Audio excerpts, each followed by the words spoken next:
La prima segnalazione è del 13 luglio. In via Filippo Buonarroti a Spresiano sono continui gli sversamenti di materiale inerte.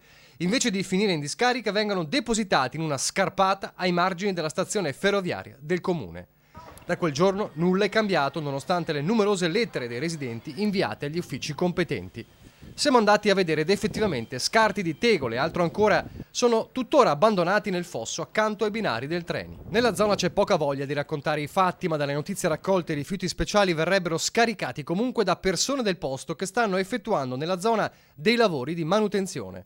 Anche il primo cittadino del comune di Spresiano è stato interpellato e abbiamo ascoltato la sua versione. Noi abbiamo avuto le segnalazioni e siamo intervenuti in merito alle nostre competenze chiaramente. Lì lo sversamento riguarda una parte che non è di competenza comunale ma è di competenza delle Ferrovie dello Stato. So che sono state fatte le segnalazioni anche appunto all'organo competente e quindi dovranno essere loro a prendere in mano la cosa.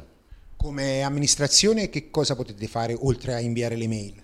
No, noi siamo andati in loco, abbiamo verificato che quanto in ordine a permessi comunali e insomma liceità della cosa fosse tutto quanto in regola. Noi insomma qualora riscontrassimo delle incongruenze insomma possiamo fare delle sanzioni, questo poco ma sicuro.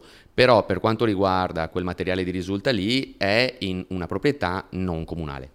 Gli interventi, per quanto di competenza dell'amministrazione, spiega il sindaco, sono stati fatti, dunque a questo punto dovrebbero intervenire le Ferrovie dello Stato, in quanto il fossato dove è stato abbandonato il materiale è di pertinenza di Trenitalia.